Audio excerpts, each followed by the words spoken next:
Yo, yo, yo. This week on the X Factor Sportz Podcast, episode 91, we got the NBA trade deadline starting, free agency going crazy. LeBron James does something he has not done since 2006.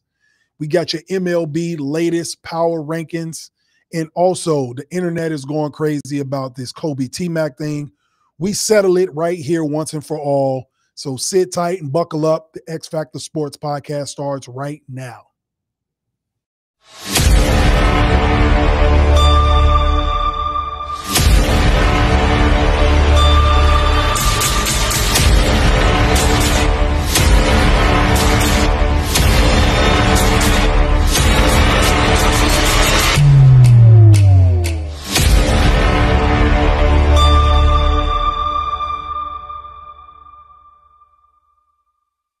Do another episode of the X Factor Sportz Podcast. It's your boy Jay Mondane. Season 8, episode 7. Can you believe that? We are on 91 episodes, y'all, and counting. We are on YouTube every Wednesday night, so be sure to like, share, subscribe, hit that button at the bottom, follow, tell everybody about the X Factor Sportz Podcast. We keeping it moving. And anywhere you can listen to podcasts, audio, Apple Podcasts, Spotify, iHeartRadio, Pandora, YouTube Music, anywhere you can catch the X Factor Sportz Podcast. We got a great show for y'all tonight, so let's go ahead and dive into it. We're going to get to the quick news. We're going to start with ladies first. The WNBA is expanding, all right? So we already got the Golden State Valkyrie playing this year and surprisingly doing well, so shout out to those ladies. They feel like they ain't an expansion team. They come into play. They're over 500, playing better than a lot of expansion teams in years past. So shout out to them. But in 2026, we get Toronto gets a team, Portland gets a team, and then I think in like 28, 29, and 30, you get back-to-back-to-back. Cleveland gets a team, Detroit gets a team, and Philly gets a team. So congrats to those cities joining the WNBA in the years to come. I think that's going to be exciting. We'll expand from 12 to 15 teams. That means it's going to be more games. That means more money for these ladies. I'm excited to see it. The league is growing. Just happy to be around in a time to see expansion. I'm old enough to remember the NBA expanding back when the Timberwolves was an expansion team. The Miami Heat, the Charlotte Hornets were expansion teams. The Toronto Raptors, of course, and the Memphis Grizzlies. They used to be the Vancouver Grizzlies. So I've been around long enough to remember those, getting those Grandmama Larry Johnson basketball cards, Ronnie Cycli, Miami Heat. So I won't go back too old school, but my older fans know what I'm talking about. So it's good to see another league expanding like this as well. So congrats to the ladies. Also in tennis, on that side, sad news for the ladies. Coco Gauff, yesterday, she got beaten straight sets in Wimbledon in the first round. I mean, a huge upset after what she did in the French Open to bounce back here. I thought if she won Wimbledon, she'd be world number one for sure. So this will for sure put a dent in her record, unfortunately. But it happens to the best, to the greatest. She'll bounce back and do great. But also in this tournament, I mean, on the men's side, the prize money is up to $55 million. For them, I think it's a purse, so it breaks it down, but still a lot of money getting generated over in Wimbledon. You got Carlos Alcaraz trying to win it, and this may be Novak Djokovic's last Wimbledon, so a lot of history going on. Big time, all-time great tennis players. If you're into that, check out Wimbledon for sure. So that'll be a good one. Then we got NBA free agency going crazy. All right, I told y'all that in the opener. We're going to talk about free agency in this quick news. I'm just going to break down so far the winners and losers of this offseason so far. First things first, obviously, the Houston Rockets are one of the winning teams. They got KD. Hell, they even got Clint Capella. He said he wants that old thing back. They went and got him again. They kept Jabari Smith Jr., which is huge. They got Dorian Finney-Smith from the Lakers, which is great. So you kind of replace that Dylan Brooks role, tough defender, 3 and D guy, and they kept their guards intact. So I love what Houston did. I would say they're winning right now in free agency. the Milwaukee Bucks.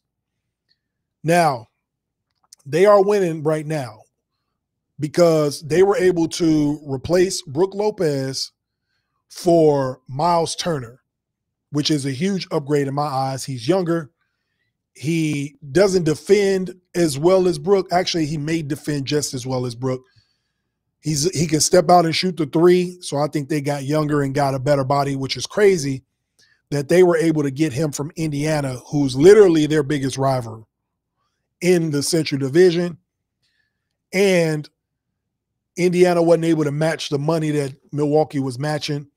But the crazy part about it is how they got Miles Turner.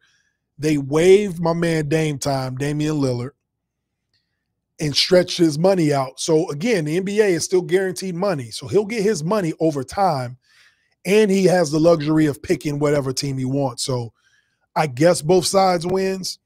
But this is what I was talking about last week, is these NBA teams, they don't love y'all like fans and like these players think they do. They're going to do what's in the best interest of their franchise. So while these players are going out and trying to play, right, this is the bad side of what can happen when you tear an Achilles or you have a season-ending injury. They're going to make the best decisions for them. So now Dame is waived and can go wherever he wants, I guess. But the fact is they basically cut him from the team, right? And the only reason they did it is because of his injury. If he was healthy, they wouldn't have done it. So that's the sad part about what happened with Dame time. And for him to go out there and play and for his Achilles to tear just says kind of the business of basketball. That's how it works. But the Bucks are still winning nevertheless because they were able to replace Brook Lopez with a Miles Turner. They kept Gary Trent Jr., so they didn't have to give up much, and they let Dame go.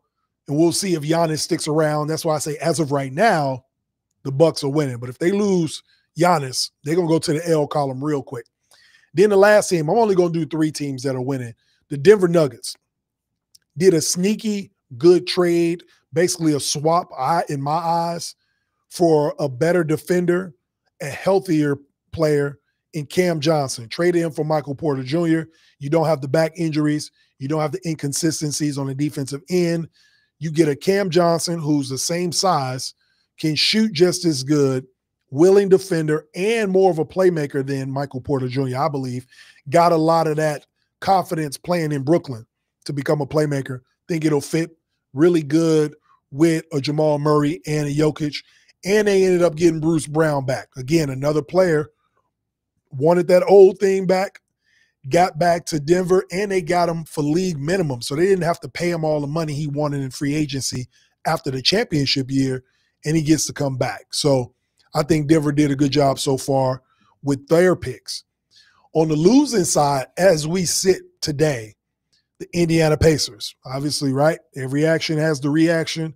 They lose Miles Turner. They obviously lose Tyrese Halliburton.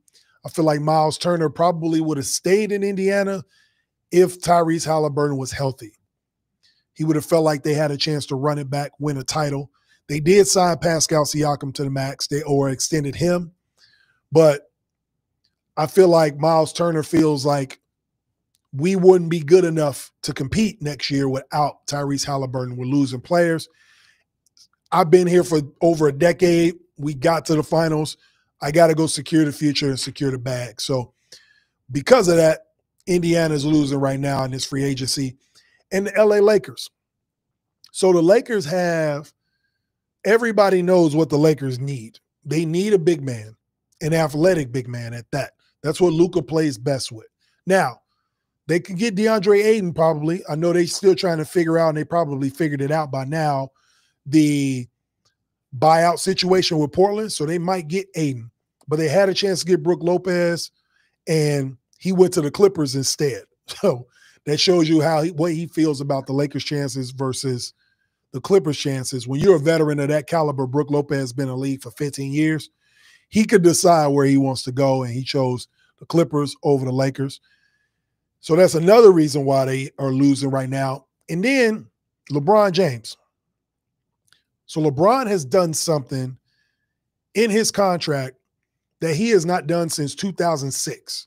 He opted into his contract. If you remember, ever since he was in Miami and left to go to Cleveland, he was signing 1-and-1s. So for those who don't know what that means, it means you have a 2-year contract, and the second year of that contract is a player option.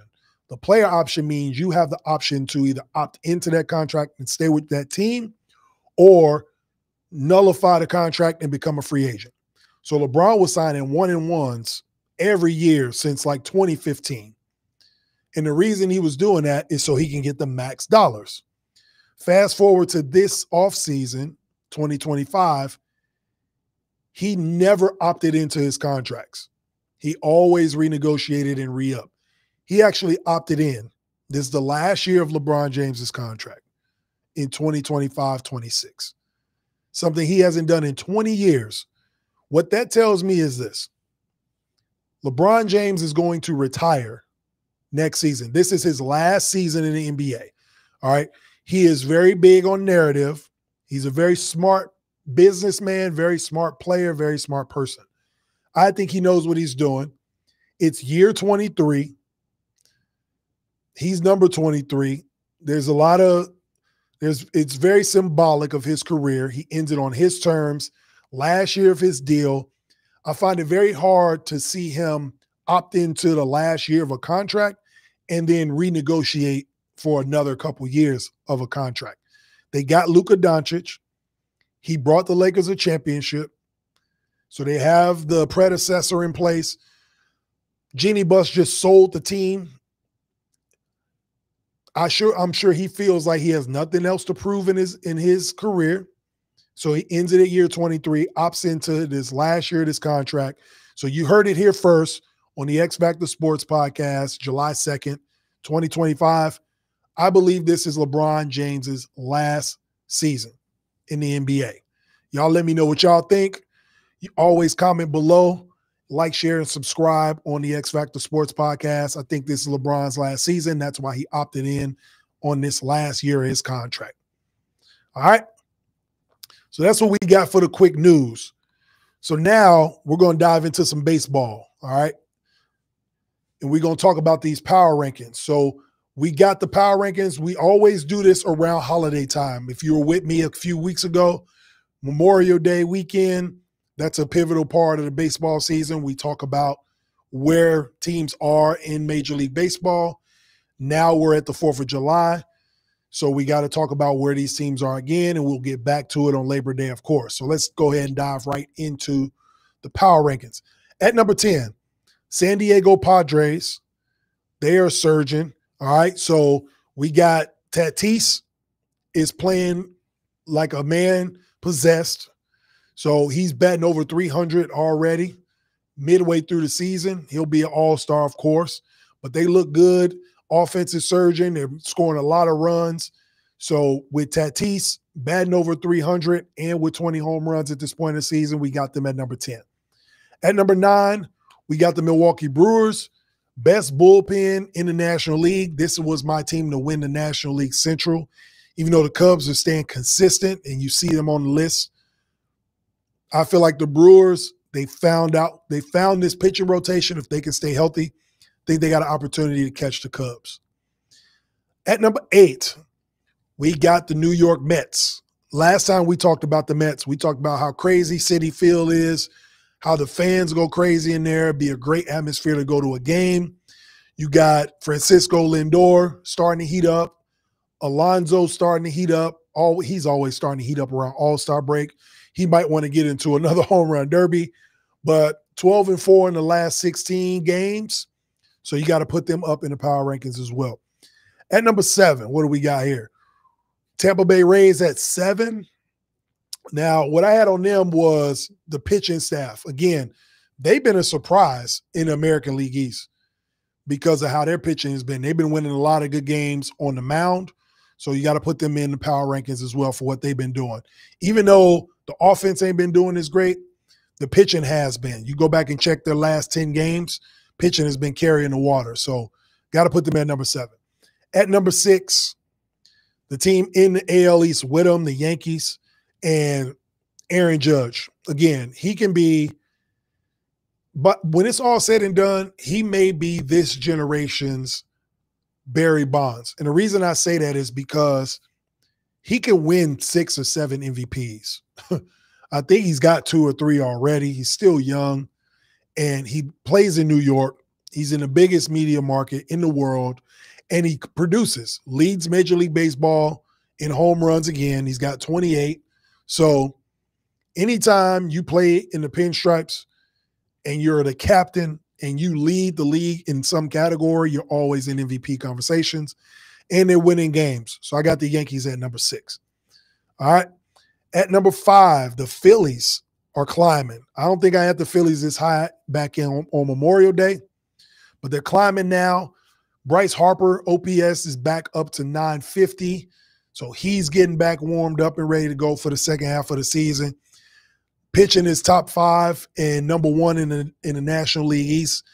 So they are off and running. This is why we do these power rankings periodically around the holidays, so y'all can see these teams kind of get ramped up. At number 4, Houston Astros. Again, at the beginning of the season, I went over all my predictions of who I had winning their division. And in the AL West, the Mariners started out hot, and the Mariners were good. I think they were number 10 in the last power ranking, and the Astros caught them. So started off slow, but they're back and running. I think they win the AL West. As you can see, we got them at number 4. Number 3, again, man, the Chicago Cubs. I'm telling you, Miss D is a Cubs fan. I'm a White Sox fan, right? So we had fun with each other back and forth. Obviously, this ain't been my year, my last few years. But I thought the Cubs were just going to have a good month, and then they ended up being good in June, or they ended up being good in May. Then they ended up being good in June. Now we're into July, and they're still good. So they number 3 on the power rankings. Again, here we do real talk, unbiased takes. Even though I'm not a Cub fan, I got to be real with y'all, and they're doing good. So shockingly consistent. I mean, top 3 defensive runs saved in the league if we want to get analytical. So they've earned a spot at the 3. At number 2, Shohei Ohtani and the Dodgers. All right, so this may be the craziest lineup. They were actually in town last week. Ohtani is getting back into pitching. They actually are back home, and the White Sox are playing them as well. Blew them out yesterday. But Freddie Freeman, Mookie Betts, and Ohtani, they might be the best trio in baseball. And when healthy, you got to deal with them at the 1, 2, 3 at the top of your lineup. It's crazy. So they would be the number 1 team if it was not for this team who is dominating everybody, Detroit Tigers. They stay at number 1 in the power rankings. Again, biggest surprise of the season. Again, they got 52 wins already, 53 wins already probably by now. The Tigers in Detroit have been playing some great baseball. It's probably been fun being in that city. I mean, the Detroit Lions have been good the last couple of years. The Pistons make the playoffs with Cade Cunningham this year. And then you got the Detroit Tigers, who look like a World Series contender. So Detroit is cracking right now in the sports. I mean, they look crazy. Cole Keith is having a great year. He might win AL Rookie of the Year. He's got 15 home runs. So that's the list right there, the power rankings coming into 4th of July weekend. We got the Padres at 10, the Brew Crew at 9, Mets at 8, Rays at 7, Yankees at 6, the Phillies, Astros, Cubs at 3, the Dodgers, and the Detroit Tigers stay at number 1. So be sure to comment below. Let me know what you think about these rankings. If somebody was kicked out that should be in, if any of these teams should be flipped around, go ahead and tell me which team should be and why. We'll debate and comment back and forth on that. All right. So now that we got that off, we're going to get into why everybody came here. Okay. We're going to talk about T-Mac and Kobe. Now, all this stuff we've been hearing on the internet about Kobe and T-Mac over the last couple weeks. Okay, I have 2 points that I'm going to make. and I may be a little long-winded, so y'all have to bear with me because this takes me back to my childhood, T-Mac and Kobe. Full disclosure, when they first started playing around 2000, 2001, I was actually a T-Mac fan over Kobe. So when you asked me back then who was better, I was T-Mac all the way. Kobe won me over time. Just his relentlessness and the things he overcame in his career and how he became great drew me to him. And I became a Kobe guy. But I did not start off as a Kobe guy. You know, shout out to my boy Mike Cox, So Go Chicago. He'll tell you anytime he hear me talk about Kobe, like, you wasn't a Kobe guy back in the day. He won me over. I tell everybody that. Like I said, we real talk, unbiased takes. But he won me over, right? So maybe I grew up. Maybe that's what it was.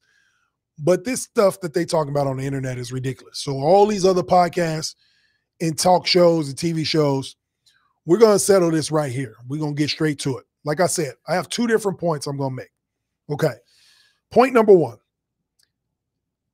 People on the internet are talking about T-Mac. Well, T-Mac himself said, if you replace Kobe Bryant with me during those Shaq and Kobe runs, meaning 2000, 2001, 2002, that he would have won championships. Fair enough. I have no argument about that. Those teams were dominant. T-Mac was good during those times, even great during those times. Yes, they would have won. Then people with podcasts and people that jump out the window for clicks talk about Kobe was a Scottie Pippen and T-Mac would have definitely did what Kobe did. This is where I got to stop everybody. All right. Y'all going too damn far. He would have not done the same thing that Kobe did, and he would have not been as good as Kobe with Shaq. Okay. Now, I'm not going to go as far as to say people trying to tarnish Kobe legacy, and they wouldn't say that if he wasn't here. I'm just going to keep it real with y'all. He would have not been as good as Kobe Bryant in that situation, nor was he ever as good as Kobe. Okay? Now, stay with me. In 2000, 2001, 2002, when the Lakers were winning championships, everybody likes to make the joke, Kobe got carried by Shaq. Okay? We're going to cut all that out right now. Between 2000, 2001, and 2002, Kobe averaged 26, 27 points, 5-6 rebounds, 5-6 assists. Okay? That doesn't sound like anybody being carried at all. It sounds like if Kobe wasn't there, Shaq ain't winning them rings. To prove that point, Shaq was who Shaq was in 98 and in 99, and they didn't win the championship. He was just as dominant. His numbers say the same in 2000, 2001. Yes, they crept up incrementally and he got better, but he was still dominant, and they didn't win any championships. When Kobe got better, the Lakers start winning titles. So let's cut this out that Shaq carried Kobe. I'm not trying to hear none of that. And specifically in 2001, when they only lost one playoff game, Kobe averaged 30 in the playoffs. I ain't talking about just the finals. The entire playoff run, Kobe averaged 29.5 points, 7 rebounds, 6 assists in that entire run at 21, 22 years old. So I'm not trying to hear nobody talk about Shaq carried Kobe, or some people who go as far to say is he was a Scottie Pippen. All right, listen, I'm a Bulls fan, and I'm old enough to remember these Bulls runs, so you can't lie to me or tell me nothing different. Scottie averaged like 16 points a game, probably 6 or 7 rebounds, 5 or 6 assists in those title runs. He was not putting up 30, okay? Kobe was putting up Jordan-esque numbers in the finals next to Shaq. So Shaq needed Kobe just as much as Kobe needed Shaq. They were a tandem. They were a dynamic duo. There was no carrying of anybody, okay? So that's number one. That's the point over here. With all these people talking about he was a Scottie Pippen or T-Mac could have changed places with him. T-Mac could have not changed places with him at that time and done what Kobe Bryant did for the Lakers. When Kobe was averaging 29, 7, and 6 in 2001, you know what T-Mac was doing? T-Mac was winning Most Improved Player of the Year. Okay? He was winning Most Improved awards while Kobe was averaging 30 in the finals or in the playoffs. So let's cut that out. We got this revisionist history like in 2000 when Shaq fouled out in that Pacers series and they were on the road. Kobe had a sprained ankle because Jalen Rose went under his foot out on a jump shot, and Kobe carried them to a victory. And they probably don't win that series if he don't take over that game. So let's pump the brakes. That series went from 2-2 to 3-1. Okay? Relax. So we forget those things happen. We forget that Kobe dominated the Spurs in the Western Conference Finals in 2002 to get to the finals, right?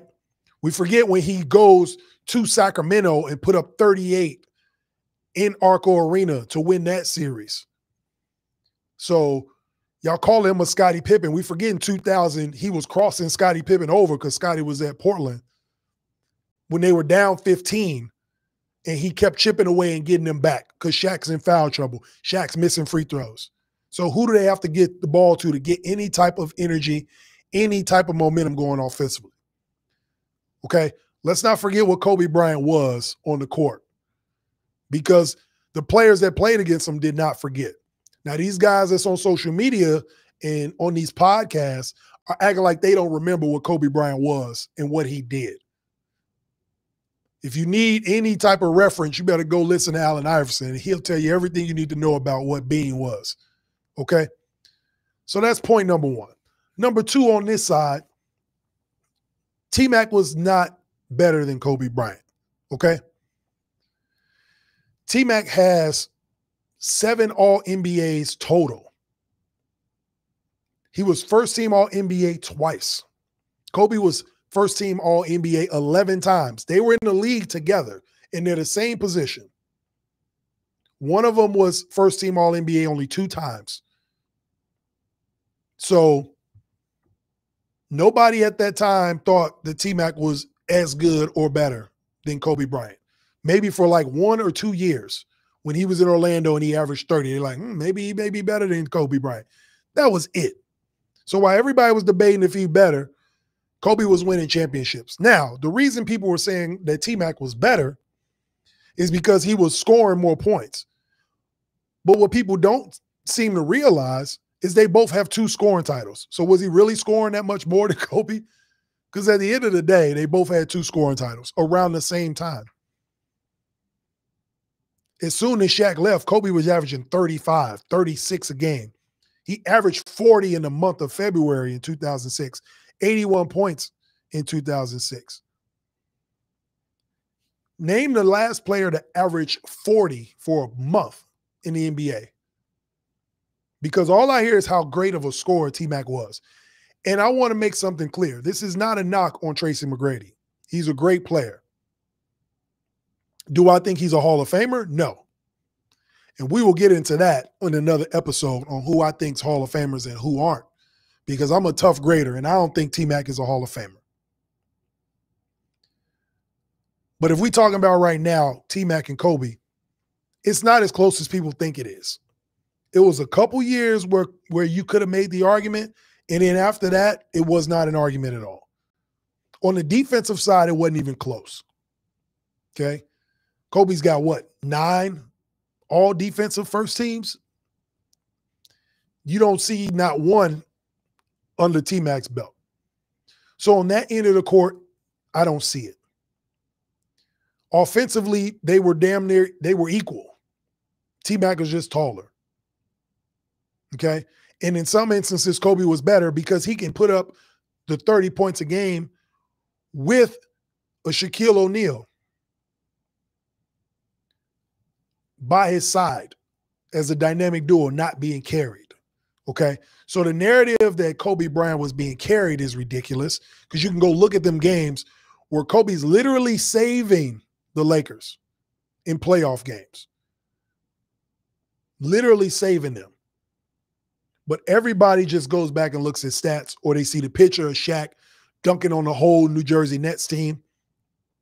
But Kobe was putting in work in all those series. Even in the first final, when he was 21 years old, he was averaging over 21 a game. So Scottie Pippen, I don't remember him ever averaging 20 points in the finals. So to use the narrative of he was the Scottie Pippen, are they trying to say because they were a dynamic duo, so Shaq would be the Jordan and he would be the Pippen? That'd be the only way I could see that analogy working. But if we talking about real numbers, Kobe had Jordan-esque numbers playing with Shaq. It was like two Jordans. So it was like Jordan and Kareem. If Jordan and Kareem was on the same team, it's kind of what the numbers were like. So like I said, I wanted to settle this once and for all. This conversation about T-Mac and Kobe and what T-Mac would have did if he was with the Lakers, stop it, okay? The way they played basketball, the way he would have to figure out how to play in the triangle, all of those things matter, okay? The way he would have to take over games in the Western Conference, the way he would have to get through the Western Conference. Kobe, all time, Kobe Bryant himself has beaten more 50-win teams in the playoffs than any other player in NBA history. Okay? So let's cut it out. Let's stop acting like Kobe wasn't the guy, okay? And he won a lot of them 50-win seasons. He beat a lot of them 50-win teams when Shaq left, okay? Because he still won two more. I didn't even get into the Pau Gasol years when he won two more and when he won league MVPs, okay? So, again, this is not a slight at Tracy McGrady, but we going to keep it a buck, okay? This ain't that. T-Mac was good, but he wasn't that. All right, so let's just stop it. This dude was literally carrying Sasha Vujacic, Pavlovich, whatever his name was, Shannon Brown. He's carrying these guys to NBA championships.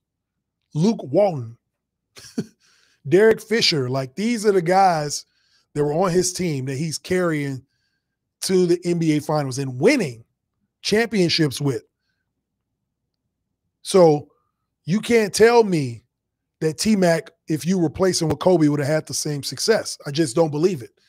T-Mac was in Houston with Trevor Ariza, I think, was over there. He had a prime Ron Artest, Yao Ming, prime Yao Ming. Like he had good players on his team. And they couldn't get out of the first round of the playoffs. Tracy McGrady has never been out of the first round of the playoffs. So you got to miss me with this. He would have done what Kobe did if he switched teams. You can't compare this guy to a guy that's never been out of the first round of playoffs. So I don't understand where it's coming from. But like I said, here on the X Factor Sportz Podcast, we're going to put all this BS to rest. Okay?